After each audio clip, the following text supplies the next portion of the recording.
Hello student, welcome to PSC classes. मैं शशि, हमारे online platform पे बहुत बहुत बच्चों, कल हम पढ़े थे सेल के बारे में, बायोलॉजी देखा था, फिर सेल के बारे में डिस्कस किया था, फिर हम पढ़ रहे थे सेल ऑर्गेनेल। आज हम उसी सेल ऑर्गेनेल के बारे में एक एक करके, साथ में आपके जितने भी इम्पोर्टेंट क्वेश्चन को भी हम ठीक है। तो आज आइए स्टार्ट करते हैं। आप जल्दी जल्दी शेयर कर दीजिए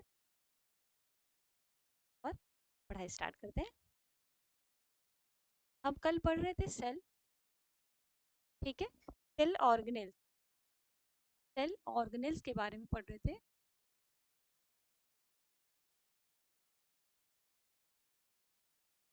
क्या मैंने डिस्कशन आपके सामने किया हुआ था, इसके कई पार्ट्स हैं। सेल ऑर्गेनेल्स को हिंदी में कहते हैं कोशिकांग। आप बहुत ही अच्छे से जानते हैं, हमने कल की आज हम एक बार पहले रिवाइज कर लेंगे, फिर स्टार्ट करेंगे।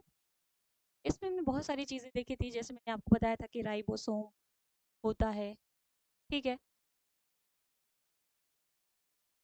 एंडोप्लाज्मिक रेटिकुलम मैंने बताया था, गोल्जी बॉडी बताया था, ठीक है, माइटोकॉन्ड्रिया बताया था, और आपका हमने क्या बताया था, लाइसोसोम बताया था। लाइसो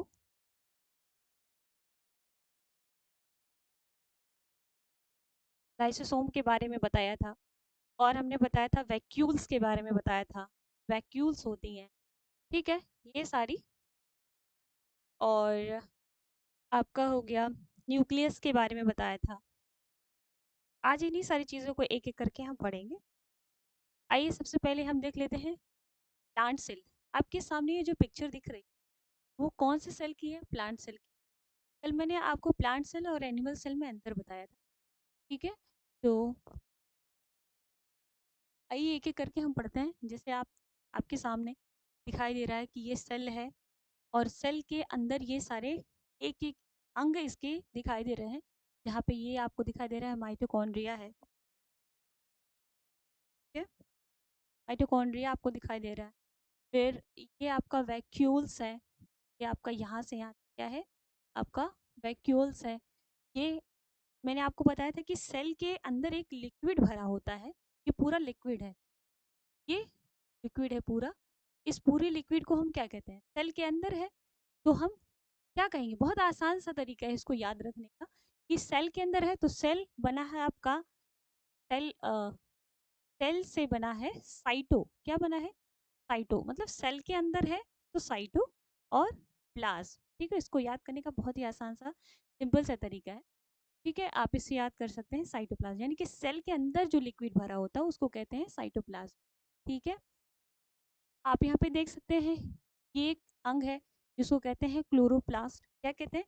क्लोरोप्लास्ट, जो पौधों में आपका रंग प्रदान करने का कार्य करता है। जैसे पत्तियां हैं, पत्तियों का बहुत बार पूछा गया है कि पत्तियों का जो है रंग हरा क्यों होता है, तो आपका क्लोरोफिल की वजह है, जो क्लोरोप्लास्ट ही प्रोड्यूस करता है। यहाँ पे आप देख सकते हैं ये राइबोसोम है।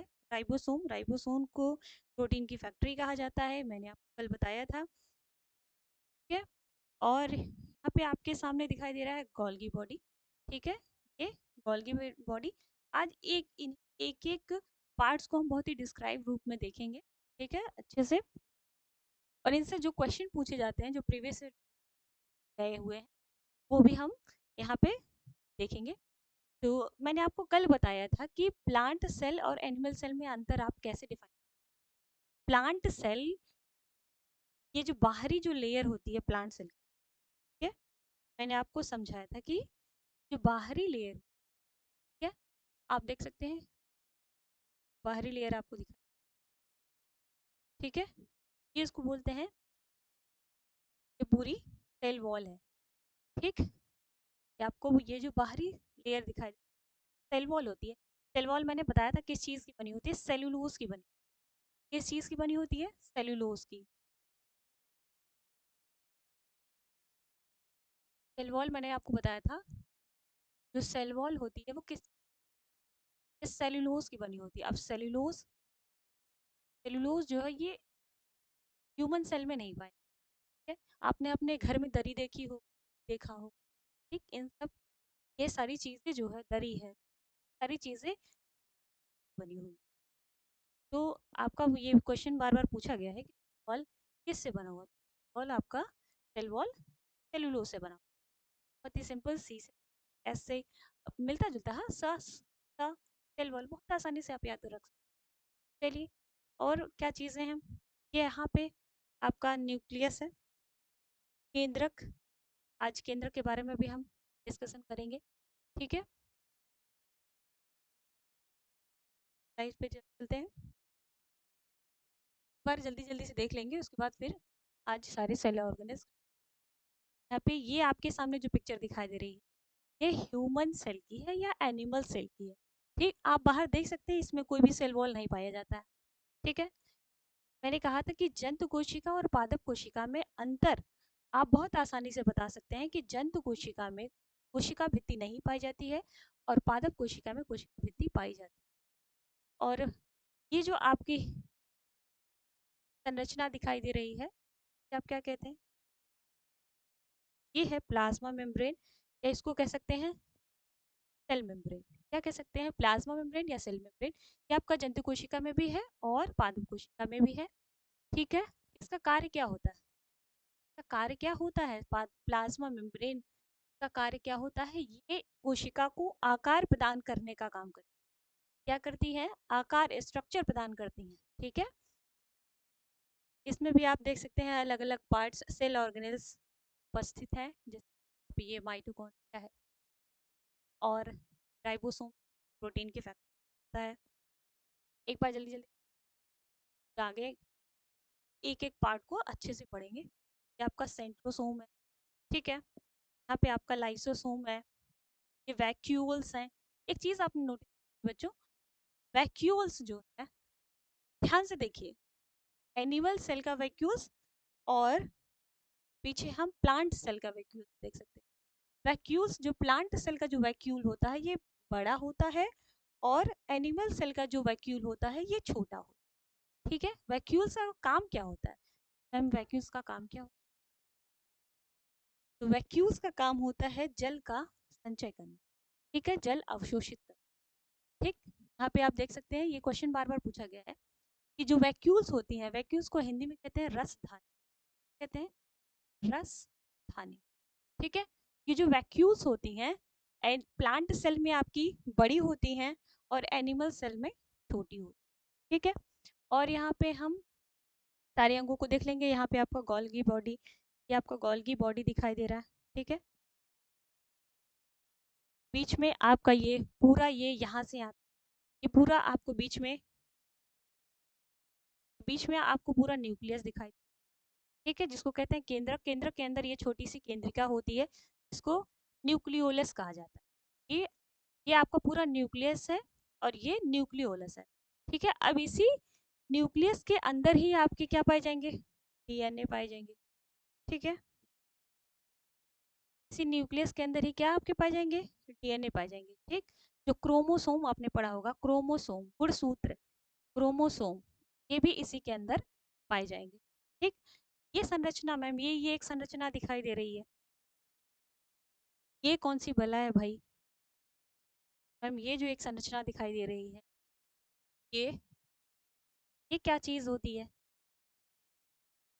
यहाँ से यहाँ तक एक संरचना दिखाई दे रही है आपको, कौन सी संरचना है भाई, क्या आपको कुछ समझ में आ रहा है, बताएं। कल मैंने आपको थोड़ा बहुत डिस्कशन, तो ये होता है आपका एंडोप्लाज्मिक रेटिकुलम। ठीक है, जो यहाँ से यहाँ तक पूरा फैला हुआ, जो केंद्रक के पास, अब इसके भी दो पार्ट है, अभी हम आगे की क्लास में पढ़ेंगे, इसके भी दो पार्ट है, ये पूरा यहाँ से यहाँ तक पहले हम देखते हैं क्या है, एंडोप्लाज्मिक रेटिकुलम है। ठीक है,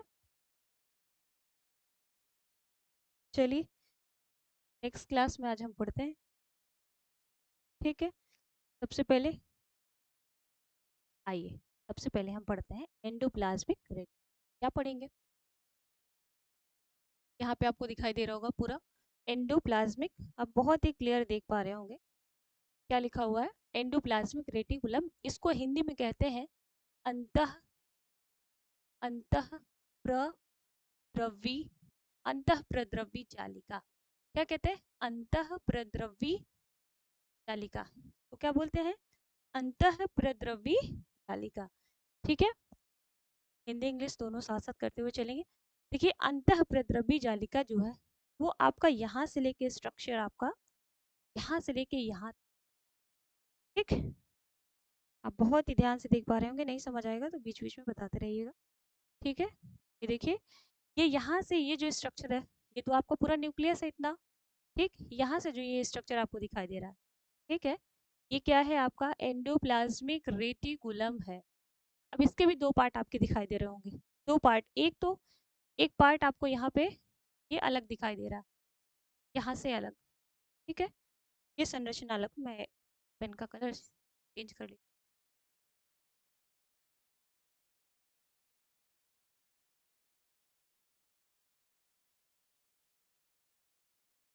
वाइट वाइट यूज कर लेते हैं भाई। ये देखिए, क्या आप देख पा रहे हैं क्लियर? ये संरचना, ये यहाँ से बीच से ये यहाँ से यहाँ तक आपकी अलग संरचना और ये अलग संरचना, यानी कि एंडोप्लाज्मिक रेटिकुलम के भी आपके दो पार्ट हैं। ठीक है, यहाँ पे देखते हैं अंतःप्रद्रवी जालिका। एक होता है आपका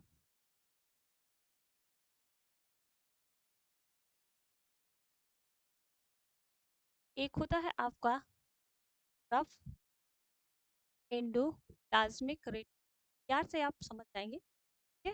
यहाँ पे आपका लिखा हुआ है एंडोप्लाज्मिक, ये जो स्ट्रक्चर आप देख रहे हैं ना, ये रफ एंडोप्लाज्मिक रेटिकुलम है। और ये जो आप स्ट्रक्चर देख रहे हैं ये स्मूथ एंडोप्लाज्मिक, ठीक है। ये रफ एंडोप्लाज्मिक रेटिकुलम है और ये स्मूथ एंडोप्लाज्मिक रेटिकुलम है। और ये मैम, ये जो छोटी छोटी सी गोली गोली सी संरचना दिखाई दे, ये क्या चीज़ है? ये जो छोटी छोटी सी आपको संरचना दिखाई दे, ये है राइबोसोम। क्या है ये राइबोसोम होता है, ठीक है। राइबोसोम, राइबोसोम आपने नाम सुना होगा, राइबोसोम में ही प्रोटीन का निर्माण होता है, ठीक है।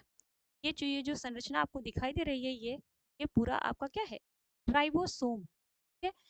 यहाँ पे ये संरचना यदि नहीं दिखाई दे रही है, इसका मतलब क्या है कि स्मूथ एंडोप्लाज्मिक रेटिकुलम में राइबोसोम का निर्माण नहीं होता है, बल्कि राइबोसोम का निर्माण जो है रफ एंडोप्लाज्मिक रेटिकुलम में होता है।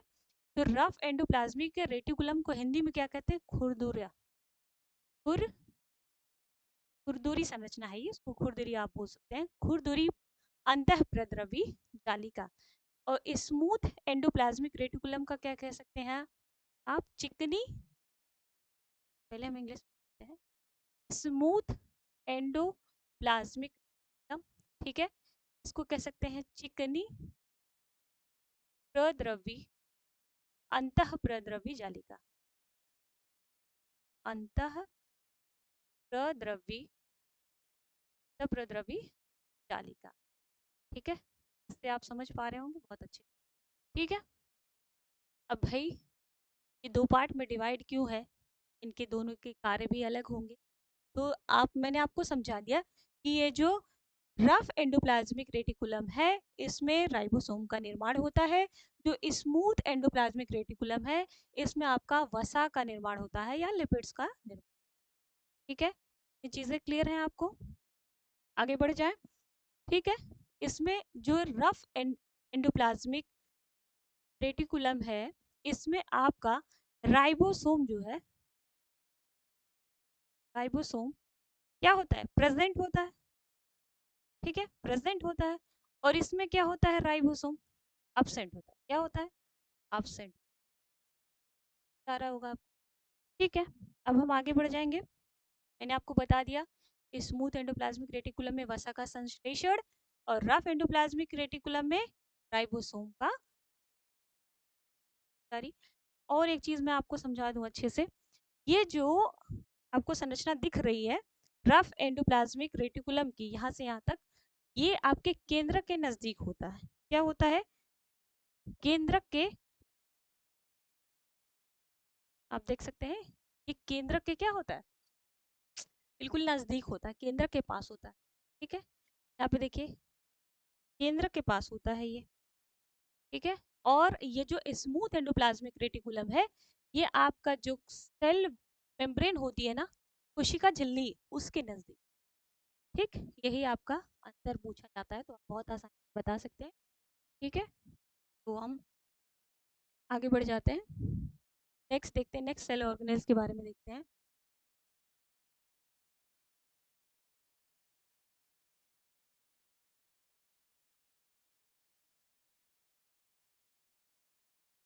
आगे हम देखते हैं, ये आपके सामने एक संरचना दिखाई दे रही है, क्या है भाई ये है आपका गोल्गी बॉडी। क्या है? ये है गोल्गी बॉडी। ठीक है, अभी आपने सेल के, जब हमने पूरा सेल का स्ट्रक्चर दिखाया था, उसके बीच में मैंने आपको समझाया था कि एक गोल्गी बॉडी होती है। ठीक, अब इसका काम क्या होता है, ठीक है, ये पढ़ेंगे, इसकी खोज किसने पढ़ेंगे। तो गोल्गी बॉडी देख, गोल गोल्गी बॉडी को हिंदी में कहते हैं गोल्जी काय। नाम बिल्कुल सही, बिल्कुल भी आपको परेशान होने, बहुत आसानी से याद रख सकते हैं आप लोग। ठीक है, आइए देखते हैं गोल्गी बॉडी। सबसे पहले हम गोल्गी बॉडी की देखते हैं, खोज किसने की थी। गोल्गी बॉडी, आप स्ट्रक्चर बहुत ही ध्यान से देख लीजिए, अभी हम इसको बहुत ही आसानी से समझा देते हैं। गोल्गी बॉडी की सबसे पहले खोज पूछना है कि गोल्गी बॉडी की खोज किसने। तो एक साइंटिस्ट थे कैमिलो गोल्जी, क्या नाम था उनका, के नाम पे ही, अपने नाम पे ही उन्होंने, ठीक है, उनका नाम था कैमिलो, कैमिलो गोल्जी। ठीक है, का नाम था कैमिलो गोल्जी, आपको क्लियर विजिबल हो रहा, का नाम था कैमिलो गोल्जी। ठीक है, इन्होंने ही सबसे पहले गोल्जी बॉडी की खोज की हुई थी। ठीक, अब इसको भाई क्या क्या कहते हैं, प्रीवियस ईयर एग्जाम्स में बार बार पूछा गया है, पैकर्स ऑफ सेल किसको कहते हैं, packers of cell, packers of cell.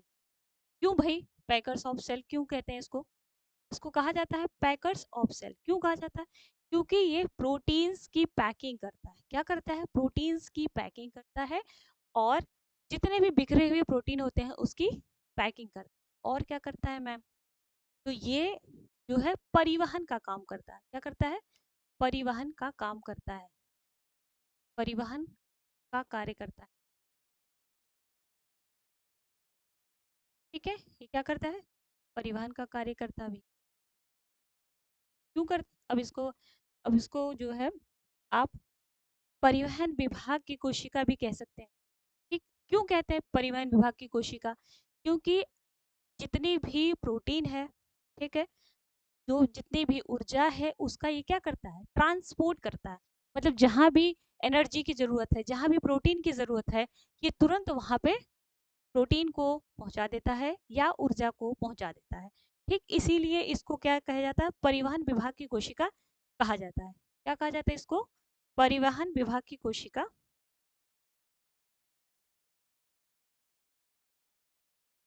परिवहन,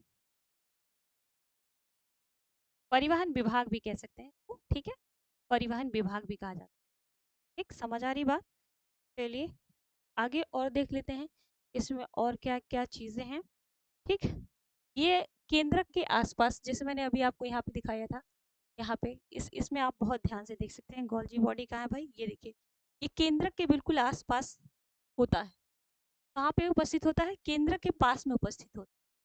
ठीक, ये मैंने बताया कि ये बिखरे हुए जितने भी प्रोटीन, जैसे यहाँ से प्रोटीन, एंडोप्लाज्मिक रेटिकुलम से प्रोटीन का निर्माण हुआ, इस प्रोटीन को ये क्या करता है, बिखरे हुए प्रोटीन को ये पैक करता है। पैक करने के बाद सेल में कहीं भी प्रोटीन की ज़रूरत हो या ऊर्जा की ज़रूरत हो, तो ये तुरंत वहाँ पे क्या करता है, पहुँचा देता है। अब बातें आपको क्लियर हो गई होंगी। आगे हम देखते हैं इसमें, ये जो गोल्गी बॉडी है, एक चीज़ इसके एक और कैरेक्टरिस्टिक देख लेते हैं। जो गोल्गी बॉडी है, गोल्गी बॉडी, ये सिर्फ यूकैरियोटिक सेल पाई जाती है। किसमें, यूकैरियोटिक सेल, कल मैंने आपको बताया था, यूकैरियोटिक, यूकैरियोटिक कोशिका में पाई जाती है। किसमें पाई जाती है, यूकैरियोटिक कोशिका में पाई जाती है, ये प्रोकैरियोटिक कोशिका में नहीं होती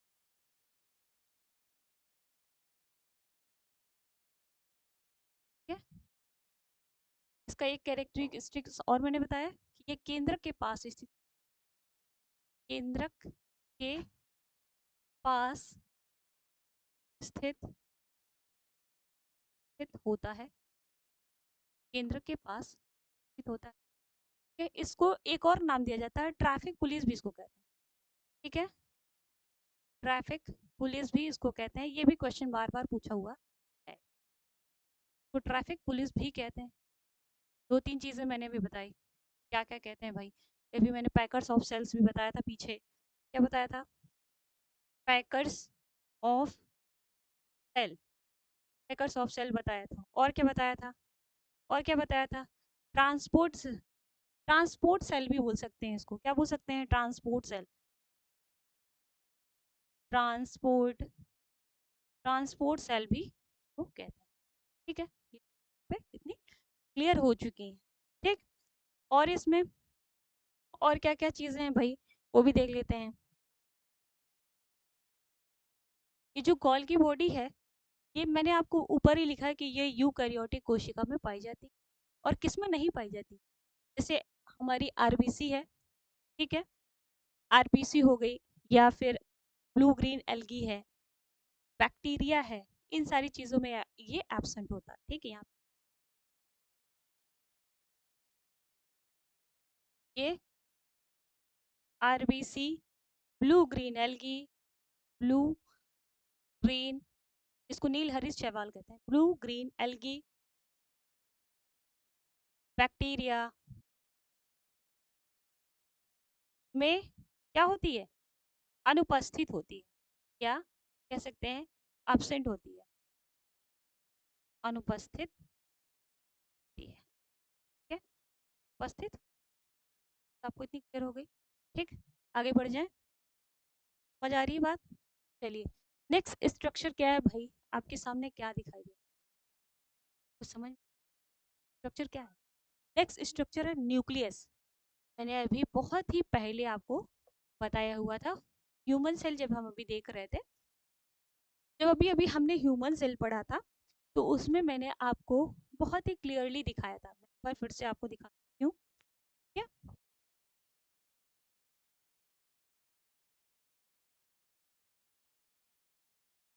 ये आपने संरचना देखी थी, बीचों बीच संरचना ये देखी थी आपने, इसको कहते हैं केंद्रक।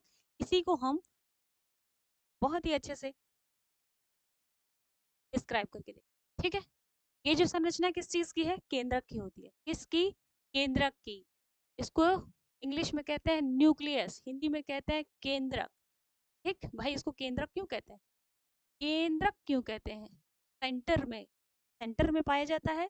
सबसे बड़ी चीज ये बीच में पाया जाता है। और क्या है? ये पूरी कोशिका को कंट्रोल करता है। क्या करता है? पूरी कोशिका को कंट्रोल करता है। ठीक है, पहले हम इसका स्ट्रक्चर देख लेते हैं, फिर इसके कैरेक्टरिस्टिक्स भी देखेंगे। यहाँ पे आपको नीचे मैंने बताया था अभी कि जो एंडोप्लाज्मिक रेटिकुलम है वो केंद्रक के पास होती है। ठीक है, ये आपका नीचे एंडोप्लाज्मिक रेटिकुलम है, ये आपका केंद्र। ठीक है, केंद्रक के बीच में, केंद्रक के जो बीच में संरचना दिखाई दे रही है, ये न्यूक्लियोलस है। ठीक है, ये जो साइड में संरचना दिखाई दे रही है, ये न्यूक्लियर एनवेलप है। ठीक है, यहाँ पे न्यूक्लियस के बीच में जो लिक्विड भरा हुआ है, लिक्विड दिखाई दे रहा है ना आपको, लिक्विड भरा हुआ पूरा, उस लिक्विड को क्या बोलते हैं?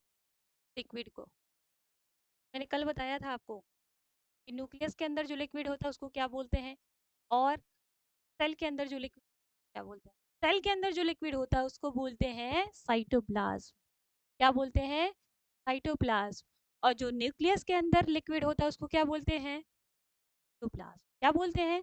न्यूक्लियोप्लाज्म में इसको कह सकते हैं केंद्रक द्रव्य, में कह सकते हैं केंद्रक, में कह सकते हैं केंद्रक द्रव्य। आ रही है आपको? यहाँ पे आपको क्रोमैटिन मटेरियल भी दिखाई दे रहा होगा। ठीक, केंद्रक में ही आपका डीएनए पाया जाता है। क्रोमैटिन जो मटेरियल लिखा हुआ है, यानी कि क्रोमोसोम, क्रोमोसोम जो है, डीएनए है, ये केंद्रक के अंदर ही पाया जाता है। ठीक है, अब इसकी एक एक इसके बारे में हम पूरा पढ़ लेते हैं आगे।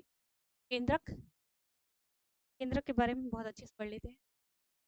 बहुत इंपॉर्टेंट पॉइंट्स मैं लिखाने वाली हूँ, आप बहुत ध्यान से देखते जाइए, नोट करते जाइए। एग्जाम में जो पूछे हुए क्वेश्चंस हैं उसी के आधार पे, बहुत इधर उधर नहीं पढ़ना। मेन मेन इंपॉर्टेंट पॉइंट्स जो हैं जो पूछे गए हैं बार बार, मोस्ट रिपीटेड है, वही हम यहाँ पे देखेंगे सिर्फ। ठीक है, चलिए आइए देख लेते हैं। ठीक, सबसे पहले केंद्रक को कहते हैं ब्रेन ऑफ सेल। क्या कहते हैं? Brain of cell. क्यों कहते हैं भाई ब्रेन ऑफ सेल? क्योंकि ये जो है पूरी कोशिका को ठीक है, पूरी कोशिका को कंट्रोल करता है। ठीक, पूरी नियंत्रण या समन्वय जो है कोशिका का कौन करता है भाई? केंद्रक करता है। ठीक है, इसकी खोज देख लेते हैं, इसकी खोज किसने?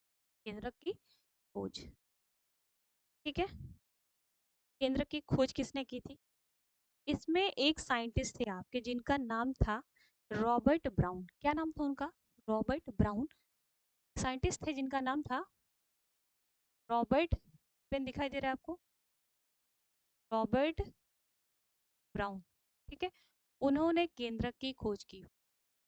ठीक, इसको क्या कहते हैं भाई? Brain of cell. क्यों कहते हैं? क्योंकि ये पूरी कोशिका को कंट्रोल करता है। कहीं भी जैसे आदेश देना है आपको, कुछ भी, जैसे एक होता है ना कि हमारे घर का एक मुखिया होता है, वैसे ही सेल का एक मुखिया है ये केंद्रक। जो घर के मुखिया जो होते हैं वो क्या कहते हैं? जो कहते हैं वही करना पड़ता है, उनका आदेश सर्वोपरि होता है।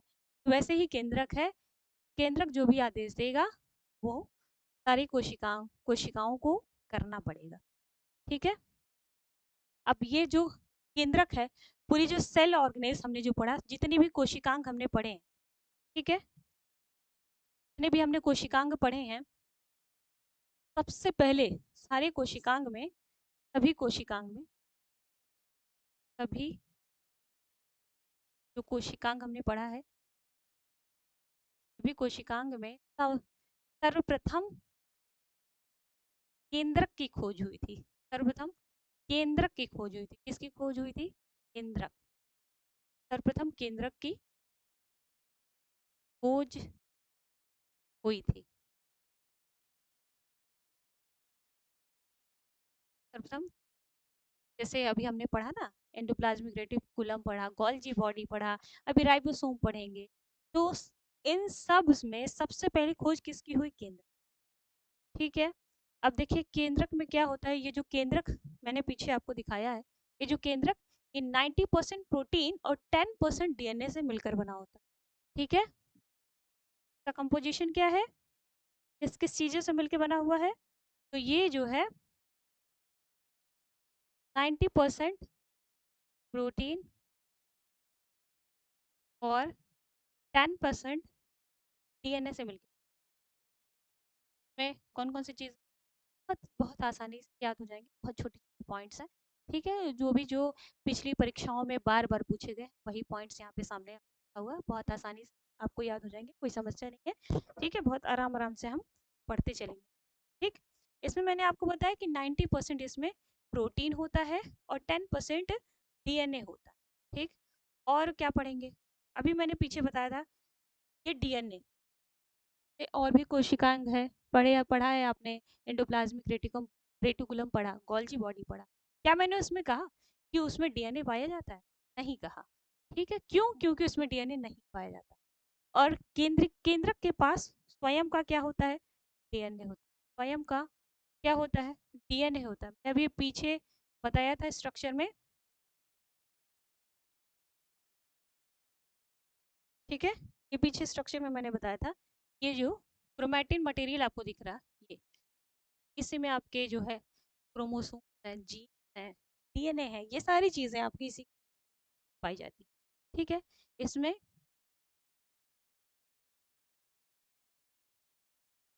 बहुत ही क्लियर आप देख पा रहे होंगे। नहीं, एक बार फिर से पॉइंट्स को देखते हैं। केंद्र को ब्रेन ऑफ सेल कहते हैं, इनकी खोज जो है रॉबर्ट ब्राउन ने की थी। ठीक है, सभी कोशिकांग में सर्वप्रथम केंद्र की खोज हुई थी। केंद्रक जो है 90% प्रोटीन और 10% डीएनए कर बना है, और इसके पास स्वयं का डीएनए होता है। ठीक है, अब इसके केंद्रक केंद्रक का जो हम अध्ययन करते हैं उसको हम क्या कहते हैं? केंद्रक के अध्ययन को हम क्या बोलते हैं? केंद्रक के अध्ययन को हम कहते हैं कैरियोलॉजी। क्या कहते हैं?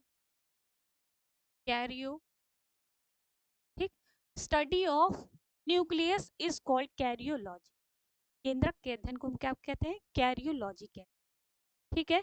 और एक सेल में, मैंने आपको बताया था ये पीछे, आप फिर से एक बार पिक्चर को देख लेंगे, फिर देखने के बाद जो है चीज़ें ज़्यादा देर तक याद रहती हैं। ये जो पिक्चर आपको दिखाई दे रही है सेल की, मैंने आपको कहा था एक सेल में सिर्फ एक केंद्रक पाया जाता है, ठीक है। यहाँ पे आप माइटोकॉन्ड्रिया देख सकते हैं, 1 2 3 4, मतलब कई दिखाई दे रही है, ठीक है। ऐसे गोल्जी बॉडी भी होता है। और एंडोप्लाज्मिक रेटिकुलम तो आपको यही क्लियर दिख रहा है। केंद्रक की संख्या सिर्फ एक को, एक सेल में केंद्रक की संख्या सिर्फ एक होती है, ठीक है। तो आप समझ पा रहे हैं ना? एक सेल में, एक सेल में या एक कोशिका में, एक सेल में एक ही केंद्रक होता है, एक ही केंद्रक, एक ही केंद्रक होता है, ठीक है। चीजें क्लियर हो गई हैं? कोई दिक्कत है इसमें? कोई समस्या? ठीक। और एक केंद्रक, एक बार फिर से पिक्चर देख लेते हैं। ये जो केंद्रक होता है ना, ये बाई लेयर्ड होता है। क्या होता है? By layered. बाई लेयर्ड का मतलब क्या है? इसमें दोहरी झिल्ली होती है, ठीक है। सिंगल लेयर्ड और बाई लेयर्ड मैंने बताया हुआ था कल की क्लास में। आप यहाँ पे देख सकते हैं, जैसे कि ये एनिमल सेल है, एनिमल सेल, ये एनिमल सेल आपको सिंगल लेयर दिख रही है, सिर्फ प्लाज्मा मेम्ब्रेन होता है, सेल वॉल नहीं होता है इसमें। और ये जो प्लांट सेल है ये डबल लेयर्ड होती है, इसमें सेल वॉल भी होता है और प्लाज्मा मेम्ब्रेन भी होता है। तो यही चीज केंद्रक के साथ भी है। केंद्रक में सेल वॉल नहीं होती है, लेकिन इसमें दोहरी झिल्ली यानी कि दो झिल्ली पाई जाती है, एक अंदर की तरफ और एक बाहर की तरफ, ठीक है। यहाँ पे कोई समस्या नहीं होगी, आगे बढ़ जाएं। केंद्रक के अंदर जो द्रव्य होता है उसको केंद्रक द्रव्य कहते हैं, मैंने आपको समझा दिया है। ये क्या है भाई? मैम आपने ये कौन सी पिक्चर दिखा दी? कौन सा तूफान है भाई? ये राइबोसोम। क्या है ये? राइबोसोम, ठीक है। इसका काम क्या होता है भाई? इसका काम होता है प्रोटीन का निर्माण। क्या काम होता है इसका? इसका काम होता है प्रोटीन का निर्माण करना, ठीक है।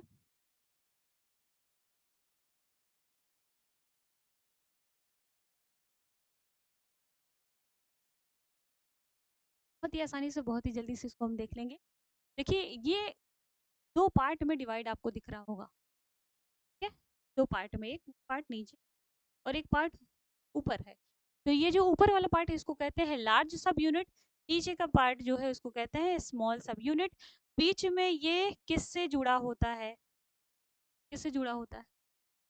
बीच में ये किससे जुड़ा होता है? ये आपका mRNA है। आपका ये क्या है? mRNA। m का मतलब मैसेंजर आरएनए। जब हम आरएनए के बारे में पढ़ेंगे, मैं आपको वहां समझाऊंगी। आरएनए जो होता है वो तीन पार्ट होता है आरएनए का। एक होता है आपका मैसेंजर आरएनए, ट्रांसफर आरएनए, ठीक है। आरएनए के बारे में अभी हम देखेंगे, वो थोड़ा सा टॉपिक से हट के हो जाएगा, ठीक है। हम देख लेते हैं, जल्दी देख लेते हैं टेस्ट, ठीक है। तो राइबोसोम, सबसे पहले हम देखेंगे कि राइबोसोम की खोज किसने की? खोज किसने की? एक पैलाडे, पैलाडे नाम के एक साइंटिस्ट थे, खोज की, ठीक है। राइबोसोम का इसका काम क्या होता है? इसका कार्य होता है प्रोटीन का निर्माण, ठीक है। प्रोटीन, क्या? प्रोटीन का निर्माण करता है। इसको प्रोटीन की फैक्ट्री भी कहा जाता है, ठीक है। इसको हम क्या कहते हैं?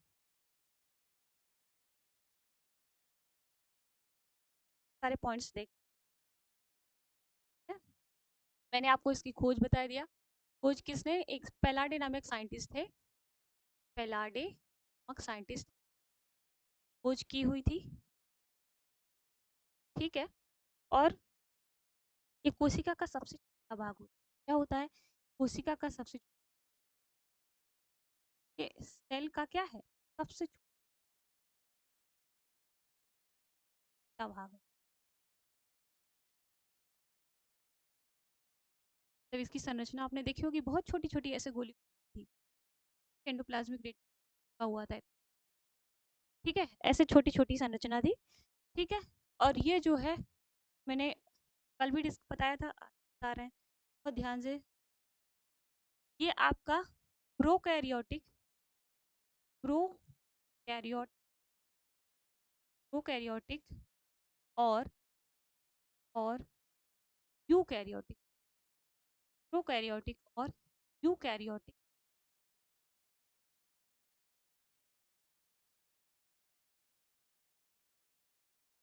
दोनों, प्रोकैरियोटिक और यूकैरियोटिक दोनों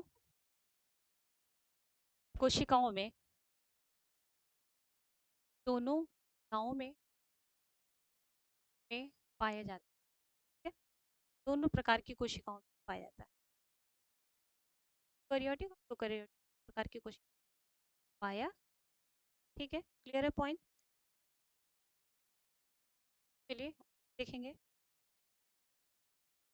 ये मैंने बताया, इसकी खोज किसने की थी? पलाडे नामक, ठीक है?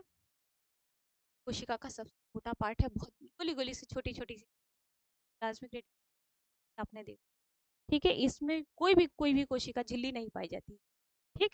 इसमें इसमें कोई भी कोशिका झिल्ली का पाई जाती पाई जाती इसमें कोई भी कोशिका झिल्ली पाई जाती, ठीक है? आगे क्या देखेंगे इसमें? इसको प्रोटीन की फैक्ट्री कहते हैं, मैंने आपको पहले ही बता दिया, ठीक है? क्यों? इसका कार्य क्या है? प्रोटीन संश्लेषण करने का इसका कार्य, ठीक है? इसको यूनिवर्सल कंपोनेंट ऑफ सेल भी कहा जाता है। क्यों कहा जाता है? सार्वत्रिक कोशिकांग कहा जाता है भाई। क्यों कहा जाता है? प्रोटीन, ठीक है?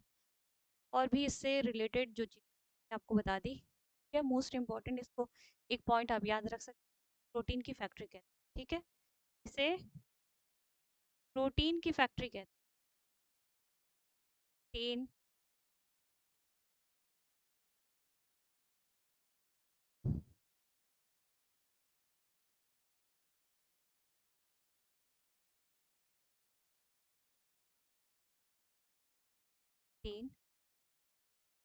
फैक्ट्री कहते हैं, बार बार पूछा गया है क्वेश्चन,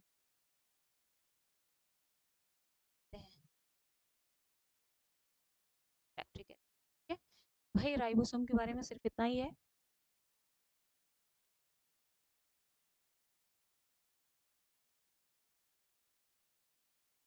पॉइंट, ठीक? ये क्या है? ये स्ट्रक्चर जो आपको सामने दिखाई दे रहा है, ये है माइटोकॉन्ड्रिया। क्या है भाई? माइटोकॉन्ड्रिया, ठीक है? ये स्ट्रक्चर किस चीज का है? माइटोकॉन्ड्रिया का है। माइटोकॉन्ड्रिया के बारे में मैंने आपको बताया था कि इसको power house of the cell, क्या कहते हैं इसको? Power house of the cell. क्यों कहते हैं? क्योंकि इसमें ऊर्जा का क्या होता है? इसमें ऊर्जा का निर्माण होता है। अब बहुत ही ध्यान से देखेंगे, ये है आपका पूरा माइटोकॉन्ड्रिया, ठीक है?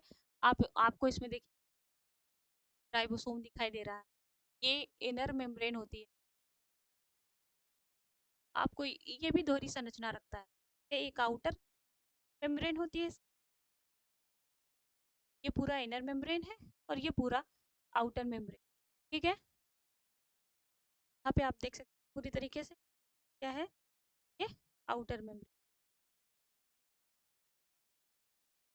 ये पूरी आपको दिखाई दे रही है ब्लैक वाली, ये पूरी आउटर मेम्ब्रेन, ठीक है? ये क्या है? आउटर मेम्ब्रेन है, ये इनर मेम्ब्रेन है। इसमें जो लिक्विड पाया जाता है, लिक्विड में जो ये पूरा लिक्विड भरा हुआ है, ठीक है? ये लिक्विड आपका क्या कहलाता है? लिक्विड को हम मैट्रिक्स कहते हैं। कि आपने कोशिका के अंदर जो लिक्विड होता है उसको साइटोप्लाज्म, केंद्रक के अंदर जो आपका लिक्विड या द्रव जो भरा रहता है उसको न्यूक्लियोप्लाज्म, और प्रोटोप्लाज्म क्या था? कल मैंने बताया था कि साइटोप्लाज्म और न्यूक्लियोप्लाज्म को मिलाकर क्या बनता है आपका, ठीक है। तो इसके अंदर जो द्रव भरा है उसको हम क्या कहेंगे, उसको क्या कहेंगे, मैट्रिक्स कहेंगे, ठीक है। यहाँ पे आपको एक स्ट्रक्चर दिखाई दे रहा है, डीएनए। अभी मैंने पीछे बताया था, आपका केंद्रक में डीएनए पाया जाता है, दूसरा डीएनए इसमें पाया जाता है आपका माइटोकॉन्ड्रिया, ठीक है। चीजें क्लियर है, ये एक संरचना है, ग्रेन्यूल्स कहते हैं, ये पोरिन्स है, ये सब पोरिन्स है, के बारे में कुछ पॉइंट, ठीक है। कॉन्ड्रिया पहले देख क्या है, माइटोकॉन्ड्रिया, कुछ मोस्ट इंपॉर्टेंट पॉइंट्स देख, ठीक है, जो बार बार क्वेश्चन के फॉर्म में एग्जाम्स में पूछे गए। सबसे पहले पूछता है कि खोज, सबसे पहले क्या पूछा, खोज, कि खोज किसने, तो भाई एक साइंटिस्ट थे जिनका नाम था रिचर्ड अल्टमान, क्या था, रिचर्ड अल्टमान, साइंटिस्ट थे जिनका नाम था रिचर्ड अल्टमान। इन्होंने ही माइटोकॉन्ड्रिया की खोज की थी, क्या की थी भाई, माइटोकॉन्ड्रिया की खोज की थी, लेकिन उन्होंने माइटोकॉन्ड्रिया नाम नहीं दिया था, सिर्फ माइटोकॉन्ड्रिया की खोज की थी। माइटोकॉन्ड्रिया इन्होंने नाम क्या दिया था, इन्होंने नाम दिया था बायोप्लास्ट, इन्होंने इस माइटोकॉन्ड्रिया को बायोप्लास्ट नाम दिया, ठीक है। उसके बाद जो है आपके आए थे सी बेंडा साहब, कौन आया था भाई, सी बेंडा साहब, साइंटिस्ट थे जिनका नाम था सी बेंडा, ठीक है, बेंडा, जिन्होंने इसका नामकरण किया था, और इन्होंने ही इसका नाम क्या रखा था, माइटोकॉन्ड्रिया, ने इसका नाम रखा था माइटोकॉन्ड्रिया, क्या चीजें, खोज की थी रिचर्ड अल्टमान जी ने, और नाम दिया था सी बेंडा साहब, ठीक है, ये बातें क्लियर है। चलिए इसी के बारे में मोस्ट इंपॉर्टेंट पॉइंट्स हम पढ़ते चले, ठीक है। इसको एक पॉइंट बार बार पूछा गया है, वो power house of the cell, power house, power house of the cell कहा जाता है, सेल कहा है, क्यों कहा जाता है भाई, क्योंकि इसमें ऊर्जा का निर्माण होता है, जो हम सांस लेते हैं, जो हम सांस लेते हैं, यानी कि सांस में, सांस के थ्रू ऑक्सीजन हमारे अंदर जाता है, तो ऑक्सीजन जो है हीमोग्लोबिन ऑक्सीजन को लेके माइटोकॉन्ड्रिया में चला जाता है। अब माइटोकॉन्ड्रिया क्या करता है, माइटोकॉन्ड्रिया आपका उस ऑक्सीजन का अपघटन करके एटीपी का निर्माण कर देता है, क्या, एटीपी का निर्माण करता है, ये ऑक्सीजन है, इसके थ्रू देखते चले, ठीक है। ये है आपका हमारा जो हीमोग्लोबिन है, हीमोग्लोबिन क्या करता है, इस O2 को लेके जाता है माइटोकॉन्ड्रिया में, ठीक है, क्या करता है, तो बहुत ध्यान से देख,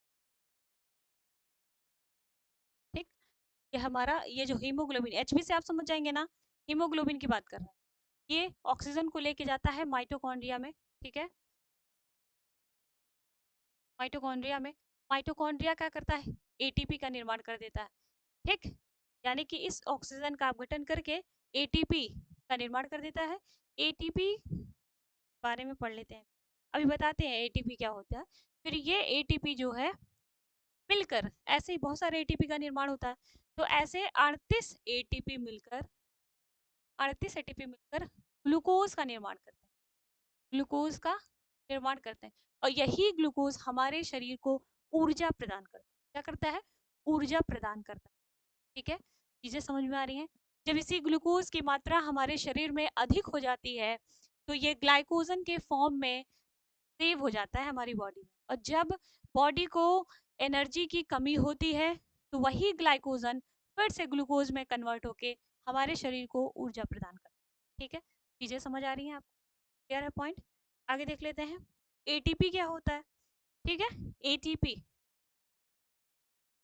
एटीपी मैम, एटीपी क्या होता है, एटीपी, एटीपी का फुल फॉर्म बार बार पूछा है कई सारे एग्जाम्स में, जितने भी कॉम्पिटिटिव एग्जाम्स है, मुझे लगता है ज्यादातर एग्जाम में बार बार रिपीटेड क्वेश्चन है कि एटीपी का फुल फॉर्म, एटीपी का फुल फॉर्म क्या है, adenosine adenosine try phosphate, try phosphate, ठीक है, इसका फुल फॉर्म होता है एडिनोसिन ट्राई फास्फेट। चीज़ें क्लियर है? आपको कोई समस्या है इसमें? नहीं ना? माइटोकॉन्ड्रिया के पास भी खुद का क्या होता है, डीएनए होता है, मैंने बताया था, अभी स्ट्रक्चर में ही बता दिया था, पर फिर से देख लेते हैं। पास खुद का क्या होता है? पास खुद का डीएनए होता है, इसके पास भी स्वयं का क्या होता है, स्वयं का डीएनए होता है, पास भी स्वयं का डीएनए होता है, ठीक है। पॉइंट्स क्लियर हैं आपको? कोई समस्या?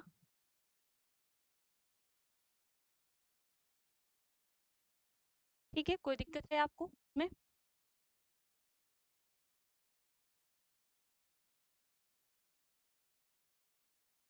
एक सबसे मोस्ट इम्पॉर्टेंट पॉइंट मैं आपको, ठीक है, ये जो आपने सेल पढ़ा,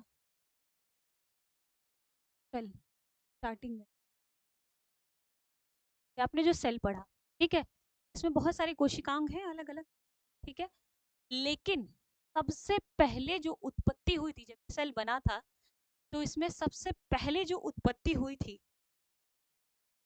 पहले जो उत्पत्ति हुई थी वो किसकी हुई थी? माइटोकॉन्ड्रिया, ठीक है। मैंने अभी बताया था कि कोशिकांग में सबसे पहले खोज केंद्रक की हुई थी। खोज और उत्पत्ति में बहुत अंतर है, खोज और उत्पत्ति में अंतर है। मैंने बताया था कि कोशिकांग में सबसे पहले जो है खोज केंद्रक की हुई थी, लेकिन इस सभी कोशिकांग में सबसे पहले उत्पत्ति किसकी हुई थी? तो माइटोकॉन्ड्रिया, ठीक है। सबसे पहले उत्पत्ति किसकी हुई थी? माइटोकॉन्ड्रिया। चीजें क्लियर है?